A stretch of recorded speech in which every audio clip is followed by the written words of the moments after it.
Today we will use this glass of water to find the meaning of happiness. And no, it doesn't have to do with whether this is half empty or half full, so grab yourself a glass of water and let's begin. There's an interesting neuropsychological condition which is called utilization behavior. And what generally happens when you are suffering from that condition is that you lose the ability to inhibit your motor response to the presentation of an object. Now, you might think, what on earth does this have to do with finding happiness? Well, let's break it down and see how this can help us find happiness. The first question is, how can you find something if you don't know what you're looking for? So back to utilization behavior, we said that those suffering from that condition cannot stop their motor response to the presentation of an object. So what do we mean by motor response to the presentation of an object? You see, we had this false perception that when we see an object like a glass full of water, for example, we think of grabbing it and then we initiate the motor response to grab it and drink it. But back in the 90s, some neuroscientists figured out that the visual system, the one that senses, and the motor system, the one that acts, were one and the same. Going a bit deeper into that, and this is something that many people do not know, our eyes are not connected to our brain. Our eyes are brain. The neural retinas we use to see things around us are part of the central nervous system. They are the reason why you know when to be alert, or when you know to be at ease, or when you know to fall asleep, or when you know to run away from something dangerous. You see, during evolution, the eyes were part of the brain that got squeezed out of the skull and found their place outside of the skull. Any evolutionary biologists or neuroscientists know that. So basically your eyes are brain, which means that there are implications in the way we think we perceive things and in the way we actually perceive things. So what this means is that we do not function in a way of seeing something, thinking of its utility and acting on that utility, but instead seeing something, seeing the glass, for example, is grabbing the glass, and grabbing the glass is drinking the water inside it. So those who suffer from utilization behavior lose the ability to not act the perception of the object, which means that if you have this condition and I put a glass of water in front of you, you would grab it and drink its content, because a glass of water is drink water. Or if you walk down the road and I open the door of a random car, you would immediately go in without thinking. And it's not because you see the open door and you think, let's go in, and then you go in. It's because the door is a walk-through object. And if you lack inhibition, you cannot stop yourself from acting out the perception.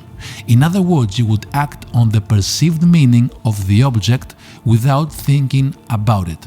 Which brings us to the scientific finding that you do not see objects and conclude meaning. You see meaning and conclude objects. It took me a lot of time to wrap my head around it, and it's not an easy thing to understand. You can literally spend the next 10 years thinking just this, and the implication you didn't know it has in your life and all the decisions you make every single day, because it changes the perception you think you had about how you actually perceive things. So what I'm trying here to say essentially is that the primary object of perception is meaning, not objects.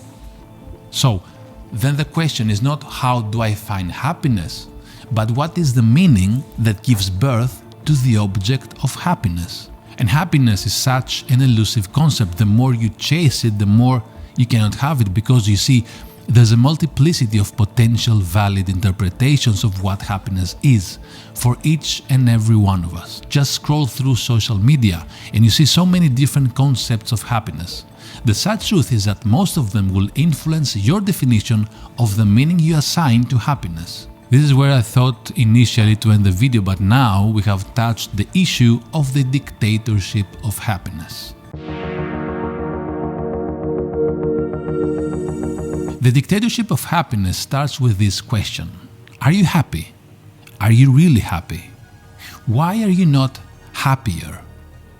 You see, you must always be happy, and if you're not, there's something wrong with you.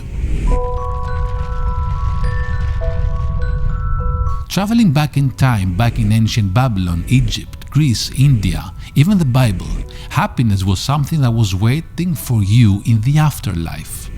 Life on earth was full of suffering, and the burden you had to carry your whole life on this earth would be measured once you were dead. And only then would you be allowed to eternal happiness, either in Hades or Valhalla or paradise. You get the picture. But as humans, we were not happy with this deal, so we decided to bring happiness from heaven down to earth. And as with most heavenly things that we bring down to earth, we make them an obligation because we feel we deserve to be happy. So we feel entitled to always be happy. We even keep inventing new things that, in all our naivety, we feel will make us eventually happy. Like this thing here. My mother always used to tell me as I was growing up that for her, my happiness was the most important thing. And that's true for most parents. The happiness of their offspring is their priority. Now, going back 2 generations, my grandfather had 10 siblings and only one of them survived along with my grandfather. Tuberculosis took them all, probably to a happier place. I cannot tell for sure. So my grandfather used to tell me, be healthy and help others be healthy too. That's what matters. So now we have a big gap. We have the happiness wishes and we have the wishes of survival. So how did we end up from wishes of survival to entitled happiness? What does it really mean to be happy? What is the blueprint that one must follow to achieve it? Well, here's a secret equation to find happiness. The more we seek happiness, the more elusive happiness becomes.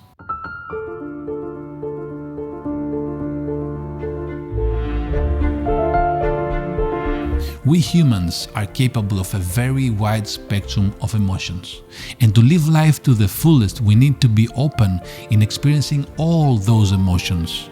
There's no other way to live a truly full life. So why do we only focus on one point of this spectrum? Why do we only focus on happiness? I think it's because we have forgotten the concept of high contrast.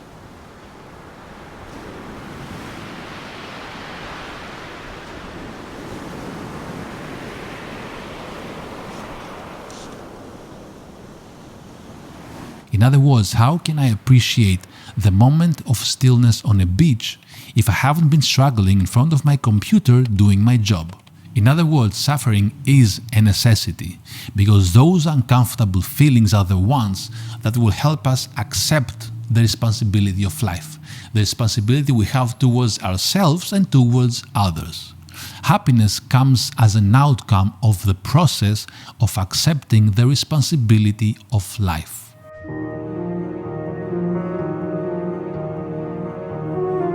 When we're not feeling happy, we tend to blame ourselves. We think it's our fault and that we're doing something wrong. Or we often blame others and the circumstances around us that create pathological conditions. Then we find new names for those conditions like burnout, and we even create chemical prescriptions to help us alleviate the pain points of those conditions. And that's because those new words we create give us a sense of legitimacy about our suffering. This is our placebo to the avoidance of responsibility of our own life experience. And it's that avoidance of responsibility that makes us seek unhelpful ways of being happy. Here's a suggestion. Let's see happiness as an experience in life that comes from small actions with intrinsic value. Things that have meaning for you, that give you purpose, that are challenging. And when you experience all of that, then happiness finds a way to reach you. In other words, like we said before, and since happiness is an object, like this glass of water, lead a meaningful life and infer the object from the meaning. Do not chase the object to find the meaning. If you like this video, subscribe to my channel and turn on the notifications so that you don't miss my next video. I'm Dimitris and I share tools and insights on how to live a well-lived life.